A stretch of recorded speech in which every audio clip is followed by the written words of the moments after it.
Vous avez entendu parler de la SARL de famille. La SCI, c'est un sujet qui est plus courant, que tout le monde connaît, peut-être pas dans le détail. Vous vous posez la question aujourd'hui, est-ce que je dois investir à travers une SCI ou une SARL de famille? Alors déjà, quelles sont les différences entre ces deux structures?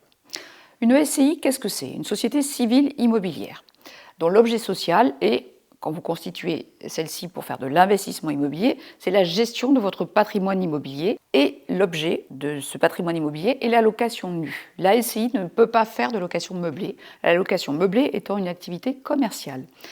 La location nue est une activité civile. La SARL de famille est vouée à une autre activité. D'abord, qu'est-ce que c'est une SARL de famille? C'est une société à responsabilité limitée, comme n'importe quelle société à responsabilité limitée. Elle a la particularité d'être constituée par les membres d'une même famille. On va en parler après. D'abord, quel est son objet social? Son objet social, c'est de se porter acquéreur de biens immobiliers qu'elle va louer en location meublée. On verra plus dans le détail un petit peu après quel type de location meublée elle va faire, mais c'est une activité commerciale parce que la SARL est une société commerciale qui peut avoir des activités de nature commerciale, industrielle ou artisanale. Alors, quelles conditions pour créer une SARL de famille? Elle est créée comme n'importe quelle SARL, mais elle est créée par les membres d'une même famille, c'est-à-dire des parents et des enfants, des gens qui sont mariés ou pacsés. Et en fait, vous avez la possibilité de créer cette société avec ce statut de SARL de famille avec des membres d'une même famille jusqu'au deuxième degré. C'est-à-dire que vous pouvez avoir les grands-parents, les petits-enfants, vous pouvez avoir les parents, les enfants, les conjoints, mais vous ne pourrez pas avoir des cousins ou des oncles et tantes. Premier aspect, quelle est la fiscalité de vos revenus locatifs dans les deux cas de figure? Alors tout d'abord, vous êtes en SCI. Donc votre SCI a acquis les biens que vous gérez. Vous avez deux possibilités en SCI. Le régime, on va dire, qui est de droit en matière de société civile immobilière, qui est l'assujettissement à l'IR, c'est-à-dire que la SCI ne paiera pas d'impôt elle-même. Ce sont les associés qui devront déclarer leur quote-part de bénéfice ou de déficit dans leur déclaration de revenus. Elle peut également prévoir d'opter pour l'impôt sur les sociétés, donc qui est une option qu'elle peut prendre à sa création ou plus tard, impôt sur les sociétés qui soumettra les revenus de cette SCI à l'IS comme n'importe quelle société. On verra dans quel cas ceci peut avoir un intérêt ou aucun selon le type de location que vous allez réaliser et le type de stratégie que vous voulez mettre en place pour votre SCI. La SCI ne peut pas faire de location meublée, sauf de manière extrêmement minoritaire.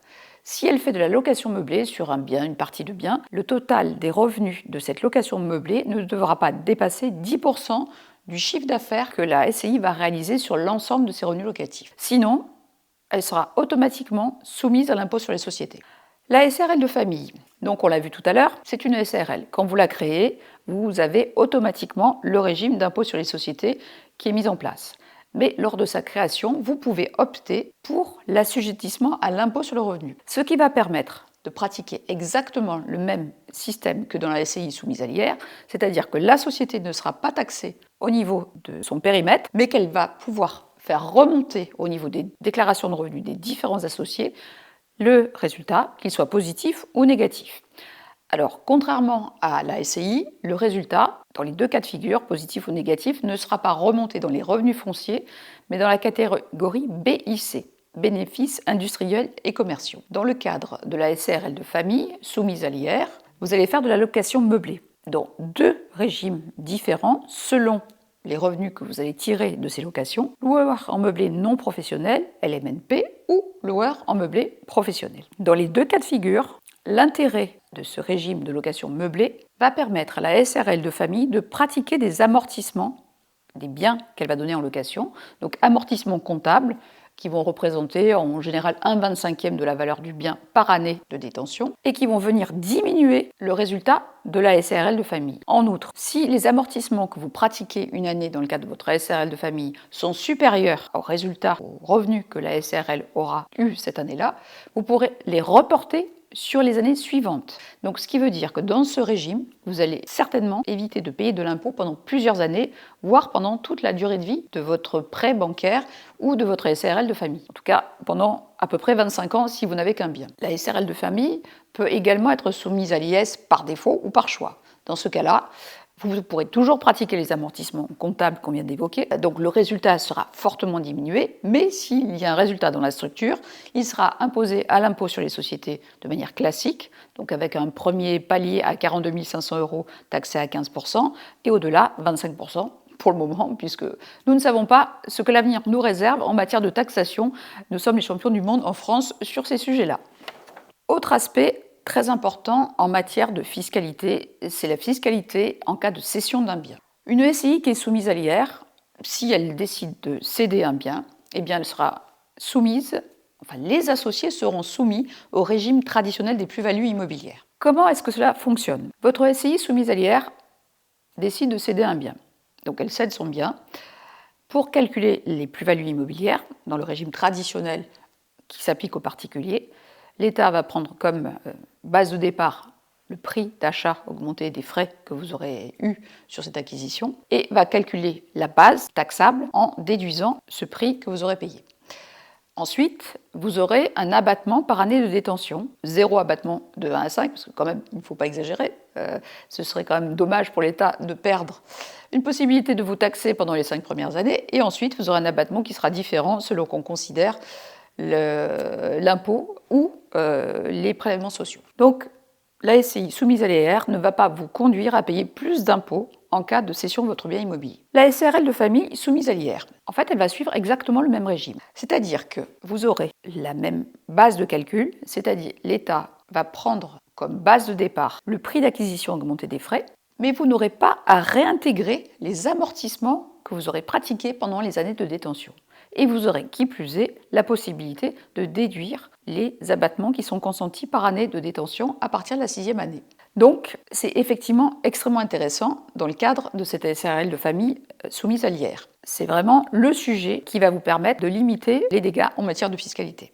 Si votre SCI ou votre SARL de famille sont soumises à l'IS pour des raisons que vous avez décidées à un certain moment, eh bien, vous n'allez pas pouvoir pratiquer le même calcul en matière de plus-value immobilière. La base taxable ne sera pas calculée sur votre prix d'acquisition augmenté des frais, mais sur la valeur nette comptable du bien que vous allez céder, c'est-à-dire le prix d'acquisition diminué des amortissements que vous aurez pratiqués. Ça devient un petit peu moins intéressant. Vous n'aurez pas d'abattement pour les durées de détention comme dans le cadre de la SCI à l'IR ou de la SARL à l'IR, et vous aurez donc un IS qui sera calculé sur une plus-value qui sera forcément beaucoup plus élevée. IS, donc toujours de la même manière, limité à 15% jusqu'à un résultat de 42 500 € pour votre structure, ou 25% au jour d'aujourd'hui pour la partie qui dépasse les 42 500 €. Et si vous souhaitez récupérer à titre personnel en tant qu'associé votre quote-part de résultat de cette société, eh bien vous serez taxé au niveau des dividendes avec la flat tax de 30% qui s'applique malheureusement à toutes les distributions de dividendes. En matière de responsabilité des associés, les choses sont différentes que vous soyez en SCI ou SARL de famille. La SCI, c'est une société civile qui vous engage en matière de responsabilité sur la totalité des dettes que pourra avoir la SCI à hauteur de vos parts sociales, mais de manière indéfinie et de manière totale. La SARL de famille, c'est une société à responsabilité limitée, donc ce qui veut bien dire que votre responsabilité sera limitée aux apports que vous aurez faits à cette SARL de famille. Alors, je vais un petit peu tempérer cet aspect-là, parce que si vous empruntez auprès de votre banquier pour acheter un bien immobilier, il est possible que votre banquier vous demande de vous porter caution pour garantir le remboursement du prêt que la SARL aura souscrit pour un investissement. Cela donc augmentera votre responsabilité, mais limitera votre responsabilité à cette caution. Alors en matière de gestion et de fonctionnement, la SCI est une société qui est plus souple. Les choses sont beaucoup moins réglementées en matière d'organisation de la SCI. C'est donc vous qui allez décider de la manière dont vous voulez qu'elle fonctionne. Alors vous allez nommer un gérant, vous pouvez en nommer plusieurs d'ailleurs, qui sera entre guillemets le représentant et le pilote de la SCI, et vous devrez prévoir au niveau des statuts toutes les règles que vous voulez mettre en place pour éventuellement mettre des barrières en cas de cession des parts, pour prévoir tous les cas de figure, si les associés décèdent, divorcent. Il faut que tout ceci soit prévu dans le cadre de votre SCI. mais c'est beaucoup plus souple. Dans une SARL de famille, les règles sont plus encadrées par le droit, mais en prévoyant bien dans vos statuts comment vous souhaitez que fonctionne votre société et comment vous souhaitez que soient agréées les cessions de parts. Alors, chose particulière, dans le cadre d'une SARL de famille, il faudra prévoir les cas de figure de divorce, de décès, pour éviter que la SARL de famille perde son caractère familial, puisque c'est automatique. Si vous avez un associé qui ne rentre plus dans la définition des associés possibles pour une SARL de famille, vous perdez votre statut et vous basculez automatiquement à l'impôt sur les sociétés. Alors attention, vous aurez aussi un gérant dans une SARL de famille, mais il faudra prendre une précaution supplémentaire. Votre gérant, nommé pour les statuts ou plus tard par une assemblée générale, s'il détient plus de 50% des parts, juste une part de plus, il va être considéré comme gérant majoritaire et dans ce cas-là, même s'il ne perçoit aucune rémunération dans le cadre de son activité de gérant, eh bien, un forfait de cotisation sociale devra être versé à l'URSSAF. Grosso modo, sans aucune rémunération, ce forfait correspond à peu près à 1 500 € par an. Donc, ce qui n'est pas négligeable. Il vaut mieux que votre gérant reste à 50% maximum.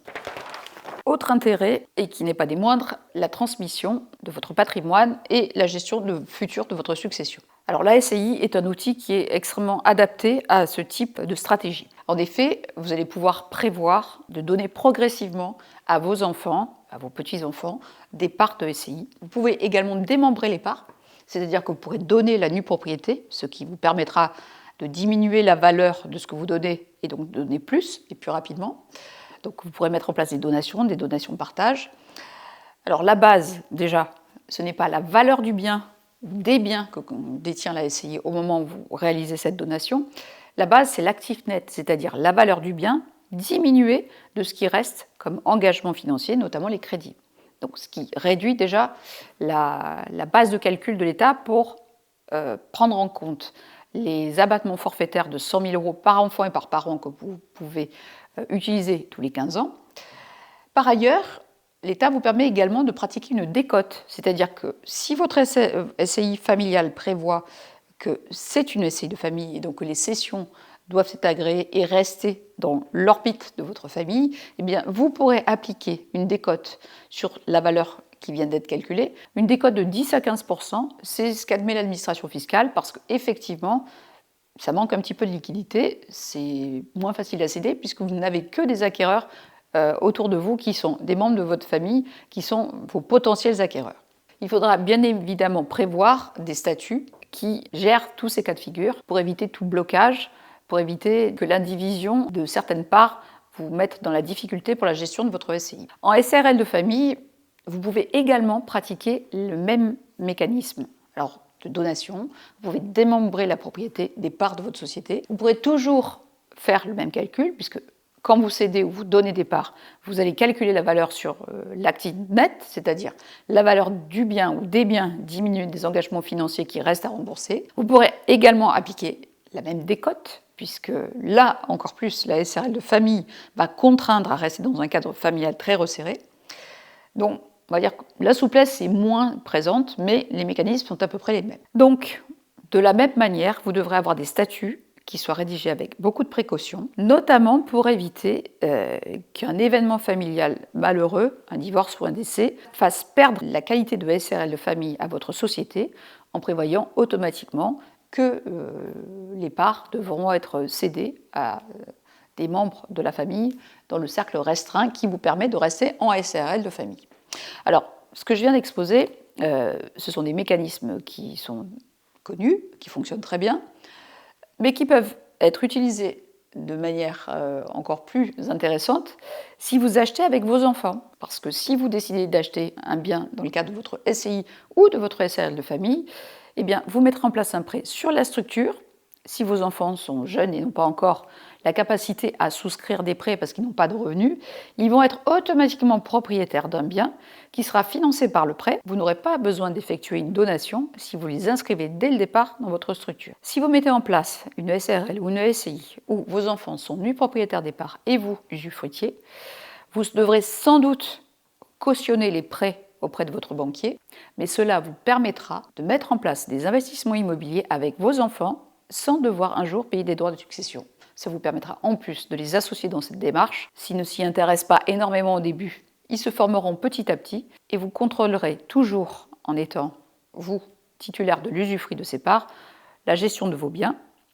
Vous serez de toute manière consulté automatiquement pour toute décision importante sur ces biens. De cette manière-là, vous allez constituer un patrimoine qui bénéficiera à vos enfants sans droit le jour où vous ne serez plus là, et vous pourrez continuer à gérer et à bénéficier des fruits de ce patrimoine pendant le temps que vous souhaiterez en bénéficier. Petit résumé de tout ce que nous venons d'évoquer. La SCI est adaptée à la location nue, à la gestion de votre patrimoine immobilier et donc à faire de la location classique. La SARL est adaptée à la location meublée. Donc, quel que soit le régime, LMP, LMNP, on en parlera dans une autre vidéo de cette chaîne. Donc, vous allez pouvoir faire la location meublée à l'année, puisque vous pouvez consentir des baux d'1 an. Vous pouvez faire la location saisonnière via Airbnb. Mais vous pourrez aussi faire ce qu'on appelle du co-living, c'est-à-dire de la colocation meublée, ce qui fonctionne plutôt bien quand vous avez des biens d'une certaine taille et qui vous permet en plus de diviser vos risques entre plusieurs locataires. La SCI, elle, si elle fait de la location meublée, ne devra pas dépasser 10% de son chiffre d'affaires en location meublée, donc de manière ponctuelle, éventuellement à Airbnb pendant une saison, sinon elle basculera automatiquement à l'IS, ce qui n'est pas forcément votre intérêt. On a vu en matière de responsabilité, la SCI ne vous accorde pas la même protection de votre patrimoine puisque vous êtes responsable à hauteur de votre participation dans le capital de la SCI sur vos biens propres. En revanche, la SARL de famille est une société à responsabilité limitée qui limite donc votre responsabilité aux apports que vous aurez faits à la structure. On a également vu l'aspect transmission. Il est à peu près identique dans les deux structures. Il est plus souple en matière de SCI. Vous aurez moins de contraintes à gérer vos donations, que ce soit de parts de SCI ou de parts démembrées. Mais ce sera également possible dans le cadre d'une SARL de famille. Vous devrez juste faire très attention dans ce cadre-là à ce que le cercle restreint de la famille soit toujours respecté pour éviter de perdre le statut de SARL de famille. En matière de revente des biens, eh bien, en SCI, vous ne changez rien par rapport au régime traditionnel des plus-values immobilières pour les personnes physiques. En matière de SARL de famille, soumise à l'IR, pour le moment, parce qu'on n'est jamais à l'abri que l'État décide de changer, ils ont des petites idées en tête sur le sujet, mais votre plus-value immobilière sera calculée d'une manière traditionnelle, mais vous pourrez en plus avoir bénéficié des amortissements fiscaux, donc, qui correspondent aux amortissements comptables pendant toutes les années de détention, sans devoir les réintégrer, et vous aurez de surcroît pu reporter les amortissements excédentaires par rapport à votre résultat. Donc, deux structures qui sont tout à fait adaptées, quoi qu'il en soit, à la transmission et au développement de votre patrimoine avec vos enfants. Mais attention, je vais parler des enfants, mais si vos parents sont prêts à vous accompagner, vous pouvez mettre en place la même démarche avec vos parents au sein de la SCI familiale ou de la SARL de famille. Nous venons de voir ce qui concerne des structures qui sont soumises à l'impôt sur le revenu, donc qui sont transparentes fiscalement. Si vous basculez pour une raison X ou Y sur une SCI à l'IS ou une SARL à l'IS, ce sont des mécanismes fiscaux et des structures fiscales pour vos investissements qui ne sont pas adaptés à la transmission à long terme parce qu'elles vont présenter des plus-values très lourdes, donc vous n'avez pas intérêt à les mettre en place. Je sais que l'immobilier peut paraître complexe, notamment la fiscalité. Nous sommes très inventifs en France sur ces sujets-là, notamment en matière de fiscalité immobilière. Mais cela vous paraîtra beaucoup plus simple, croyez-moi, avec la bonne stratégie et un plan clair à suivre. C'est exactement pourquoi j'ai créé le Club Immo de Geneviève, une communauté d'investisseurs, débutants ou déjà expérimentés, avec lesquels je partage ma méthode pour réussir dans l'immobilier locatif. Vous y trouverez des sessions en direct avec moi où je pourrai répondre à vos questions. Le lien est juste en dessous. Rejoignez-nous dès maintenant, c'est gratuit.